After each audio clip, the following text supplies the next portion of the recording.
Bonnke is a businessman, speaker, and life strategist, a graduate of the University of Port Elizabeth. Bonnke holds a bachelor's degree in commerce, majoring in economics and business management. With over a decade of specialization in strategic marketing and communications, brand management, trade and sales operation, innovation and a new product development with Standard Bank, SAB Miller, PepsiCo and Celsi, he is also the former CEO of the communications firm, a leading integrated marketing and communication solutions agency, a position he held for over 10 years. Bonnke is also the founder of Power of One, an organization whose mission is to guide and support people in their journey to discover their purpose. He's also an author with 4 books published. Welcome our next speaker, Bonnke Shipala. The power of one, and I hope that through my talk you'll get an understanding of what I mean by the power of one. We are all aware that we live in an ever-changing world. I mean, the 40th were different from the 50th. The 60th were different from the 70th. We've got young people that we call millennials, and it's because the environment that they reside in is quite different from the environment that I grew up in. It's different from the environment that my parents or my grandparents grew up in. To be honest and to take it a step further, I can say that movement is fundamental to life and growth. Movement is fundamental to life and growth. And by this, I mean that if there is no movement, something is dead. If there is no movement, there is no growth. If there is no movement, there is no change. For those who are fathers or mothers, you know that when a baby is born, what the doctors are looking for is movement from the baby. They want the baby to move. They want the baby to cry. And it's the movement or the crying that symbolizes life.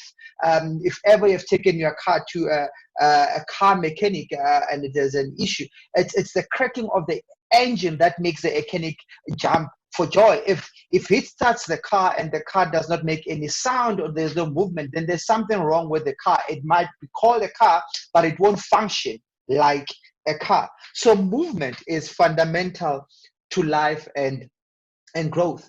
But sometimes as the human race, this life moves faster than our own plans. Sometimes we are not prepared or properly prepared for the movement. Or last but not least, sometimes life just happens. Suddenly you wake up the next day and there's a new world in front of you. And I am sure that's what you are currently facing as a continent, as planet Earth, where suddenly December we're all celebrating, yeah, 2020 is gonna be great, 2020 is gonna be amazing. Come Jan, come Feb, suddenly we're on lockdown. Few days ago in South Africa, it was Freedom Day. And to be honest, most of us were in our houses. We were not really free in terms of movement. So here is a new world that we find ourselves in. But my talk today is not going to focus on the long-term implications of COVID-19. Thanks, my brother Femi has covered a bit on that. But I want to focus on the power of Africa and the power of Africans. The power of Africa and the power of Africans. It's a fact. We are currently facing COVID-19. A fact is what happens to you. A fact is a current situation. A fact is a current environment. But there is a truth which oversees, which is more powerful than a fact. And every single day when I read about COVID-19, see business retrenching, see business failing, see economies or countries struggling, I always remember Romans 8 verse 37. Romans 8 verse 37, and it reads as follows: No, in all these things we are more than conquerors through him who loved you. No, in all these things we are more than conquerors through him who loved you. So the fact is that we are facing a big challenge. The fact is, life is going to change. The fact is, we are not sure of how our businesses might be next week, next year. The fact is, I don't know if I'll be able to travel to a meeting in the next 2, 3, 4, 6 months. But regardless of what the facts are, the truth is, I'm a conqueror through him who loves me. And for me, every single morning, I remind myself that I'm a conqueror. I might be facing something. I might have failed in business. I might have been abused when I was young. Whatever challenge I have faced, in all these things, all, including COVID-19, I'm a conqueror through him who loved me. When I did my research regarding the definition of a marketplace, the simplified version of defining what a marketplace is, it's where buyers and sellers meet to facilitate the exchange of goods and service. Buyers and sellers meet to facilitate the exchange of goods and service. But somewhere there at the back, as Africans, we adopted the bias label and completely ignored and handed power to someone to own the seller's label. Somewhere, somehow, I am not sure how far back, we as Africans adopted in this exchange, we said we want to be biased and completely ignored and gave away, handed power to someone to own the seller's label. And for those who understand demand and supply and the price interaction or relationship, you know that the more bias you have, the higher the demand, then the higher the price. So if us as Africans, we own this bias label, we keep on buying, the price is going to go up and we're going to remain as buyers while the seller is becoming richer and richer every single day. And I'm not only talking about business, I'm also talking about employment. Whenever you go and apply for a job, don't get it twisted. You are not there to be employed. You are there to sell your services. If you get into a company and there's an exchange between them paying you, they are paying you for your expertise, they are paying you for your experience, but there's a payment for what you are offering. There is something in you that you are selling.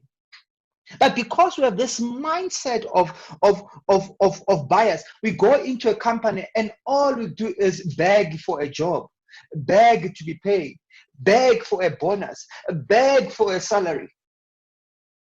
We need to go back and own the seller's label. We need to go back and own the power to sell, and not only own the power to be buyers. When I looked at the interaction between a buyer and a seller, my mind quickly went back to the book of Exodus. It reminded me of the Israelites when they were slaves in Egypt under the leadership of Pharaoh. In summary, the Israelites never owned what they worked on. They could have built the pyramid, they never owned it. It still remained Pharaoh's property.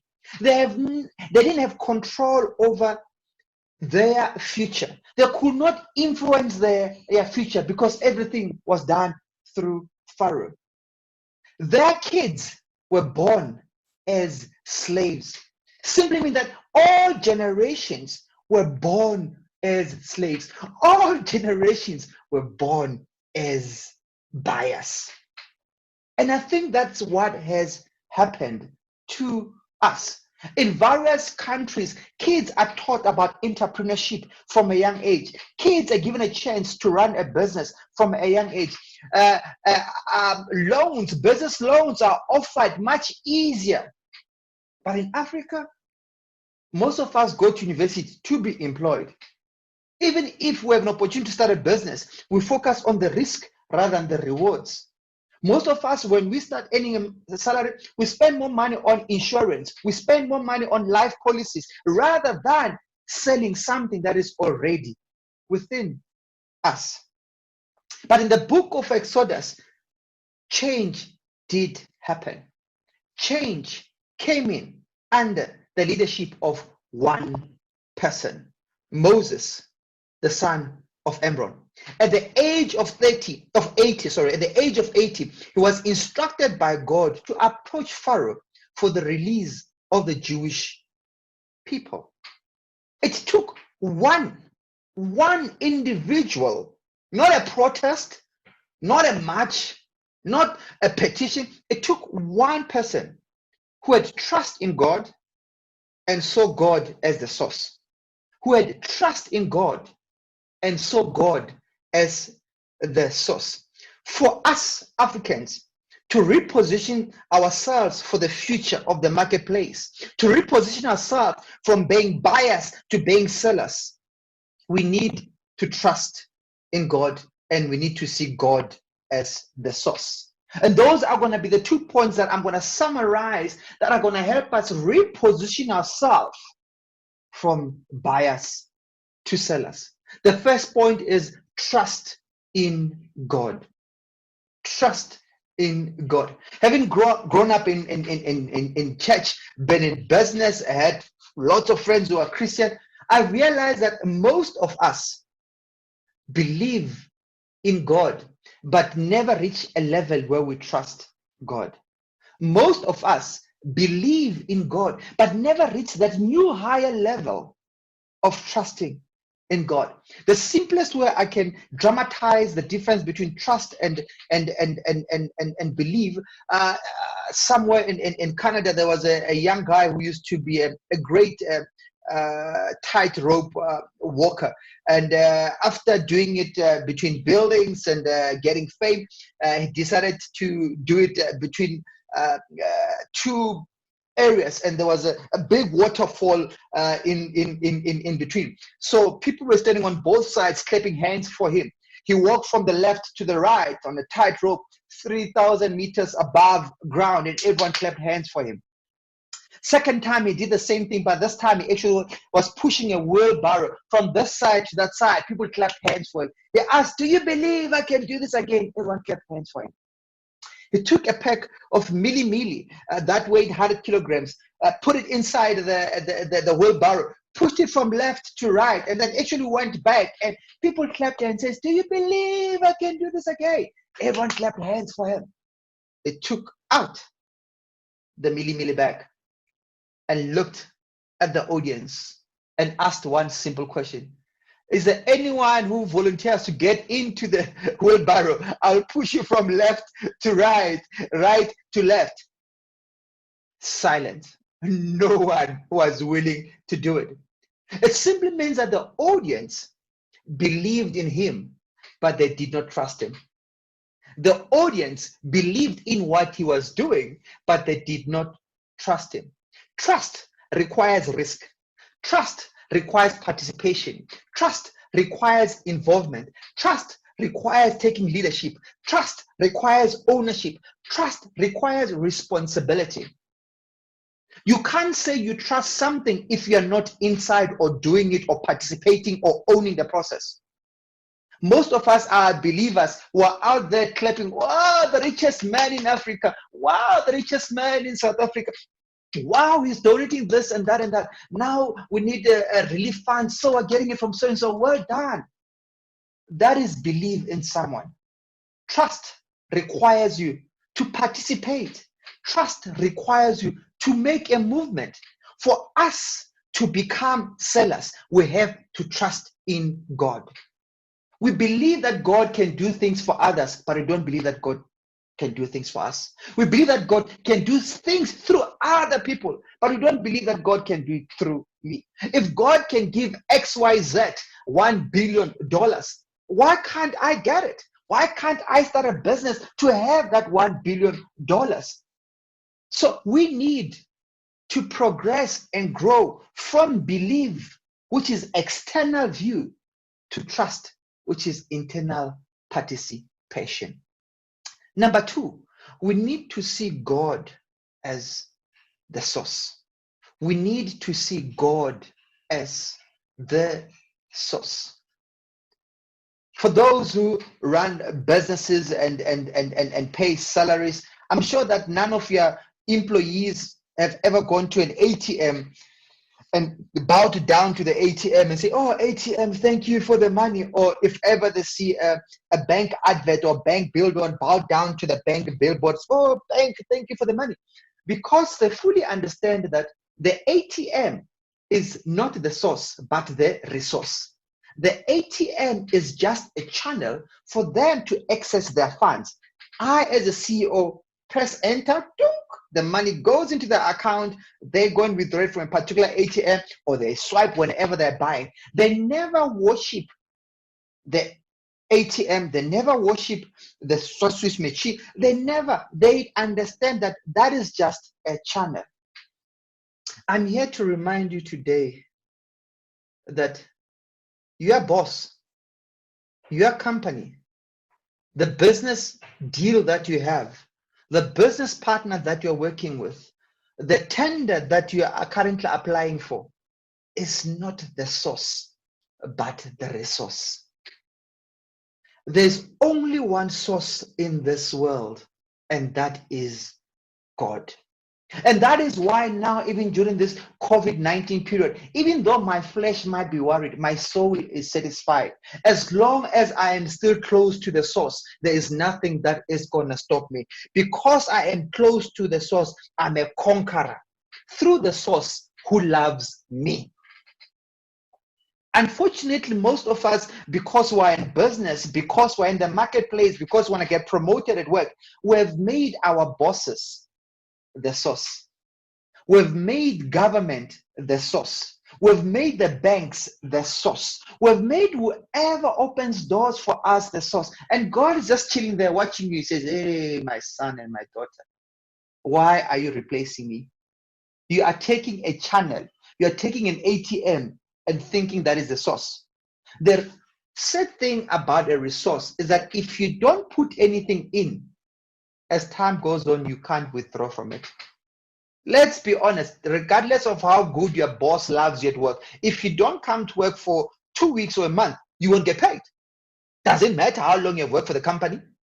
If you deposit $200 at a bank, you can't go and withdraw $250. You don't have it. The bank might give an overdraft until a certain extent. So resources are depending on your input. While with the source, while with God, who sent Christ to die for me before I even sinned, his love for me has nothing to do with my action. It's a father-son, father-daughter, mother-son, mother-daughter love. My love for you is not dependent on your action. Yes, your action might influence how I interact with you, but my love for you is in my gut, is in my soul, is in my spirit. It has nothing to do with you responding to my request or doing anything. As long as you come back and say, "Dad, I am sorry," my love for you is gonna overflow forever. So those 2 points are critical for us to shift from being buyers into sellers. Trust in God and see God as the source. As I conclude, it took one person to lead the change. And that's where the power of one comes in. I strongly believe that for us as Africans, it's time for the Moses generations. It's time for the Moses generation to rise, to stand up and take charge of this continent. Take charge as sellers, not only as buyers. If you go and read your Bible, you realize that Moses was born in slavery. Moses was not born anywhere else. He was born in slavery. Even though he moved and stayed with Pharaoh and Pharaoh's daughter, in that era, he was born in a slavery condition. In his heart, he knew where he comes from.